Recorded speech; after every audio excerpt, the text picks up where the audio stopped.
The National Anti-Money Laundering Oversight Committee, NAMLOC, recently conducted a crucial anti-terrorism training and sensitization session aimed at deepening members' understanding of the United Nations Security Council resolutions and the Financial Action Task Force's recommendation number 6. This recommendation mandates the identification and freezing of assets associated with terrorism and its financing. Juliana Alfred, Permanent Secretary in the Attorney General's Chambers and Chair of NAMLOC, emphasized that this training is a critical step as Saint Lucia prepares for its 5th round mutual evaluation. She added that recommendation number 6 is one of 7 areas for which Saint Lucia has requested re-rating, underscoring the government's commitment to strengthening its compliance and effectiveness in counter-terrorism financing.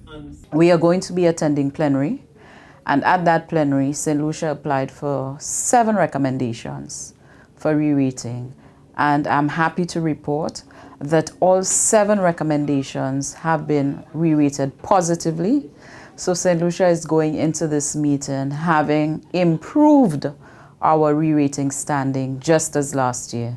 The recent review saw Saint Lucia achieve upgraded ratings across all targeted recommendations, moving from non-compliant to partially compliant for recommendation number 6 and 7 on sanctions related to terrorism and proliferation. Recommendation 26, which covers the regulation of financial institutions, also advanced from non-compliant to largely compliant. Further progress was made with recommendations 15, 28, 33, and 38, all moving from partially compliant to largely compliant ratings. Alfred was also grateful for the government's support to bring on board a full-fledged staff to implement the framework. The obligations to the CFATF and to FATF are perpetual, if I can use that word. And it means that we need to have an institutional mechanism to be able to deal with these recommendations.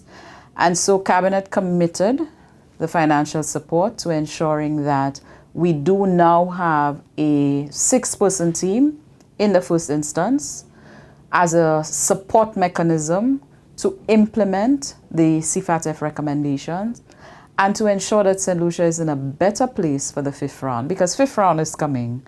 The 5th round mutual evaluation will focus on Saint Lucia's effectiveness in implementing and monitoring legislative amendments that strengthen the anti-money laundering framework. So when the assessors come to Saint Lucia for our 5th round mutual evaluation, this is what they'll be focused on. And so that's why that training was very important for us, so that we can look at what systems we need to put in place in terms of ensuring effectiveness of our systems across the board. Saint Lucia's improved ratings follow on its May 2023 application, which successfully upgraded 20 out of the 22 FATF recommendations.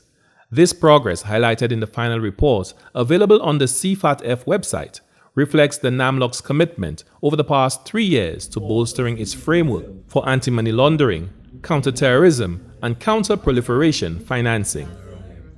For the National Competitiveness and Productivity Council, Glenn Simon reporting.